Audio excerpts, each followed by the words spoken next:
Studio Delhi. सखी सहिया मिलल मी सतीरी रोज हमके कटावे लागे घेरी।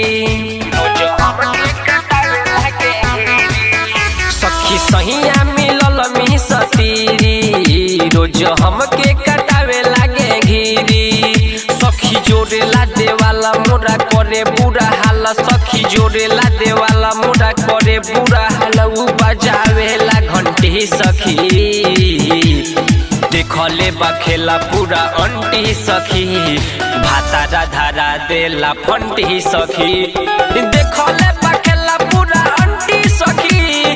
भातारा धारा देला फंटी सखी। डीजे विकास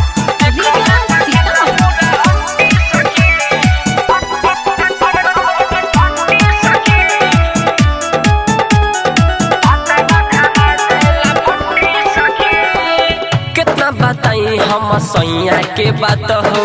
सखी हो सेज पकड़े रोज घात हो।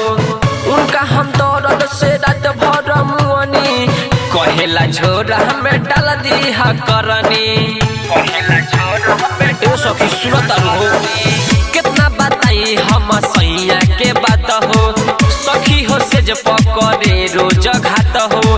उनका हम दर्द से रात भर मुअनी कहेला छोरा हमें डाल दी करनी। सखी करे साहुल सुता हमर बातें नहीं बुझा। सखी करे साहुल सुता हमर बातें नहीं बुझा। यार कहेला काम चले मंदी सखी देखले बखेला पूरा अंटी सखी। भातारा धारा देला फंटी सखी देखले बखेला पूरा अंटी सखी। भातारा धारा देला फंटी सखी। डीजे विकास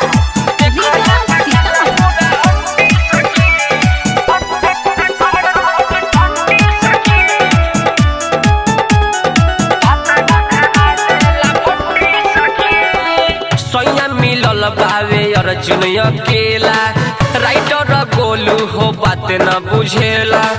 देवरा अरुण सब देखले बखेला मन करेला उखड़ल ही झमेला।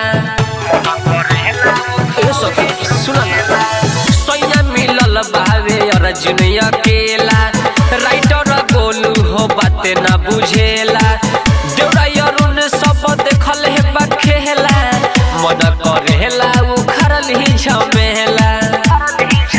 सखी लागल बड़ी डर हमरा दिल के भीतर। सखी लागल बड़ी डर हमरा दिल के भीतर। जब डालेला ओहो में खंती सखी देखले बखेला पूरा अंटी सखी।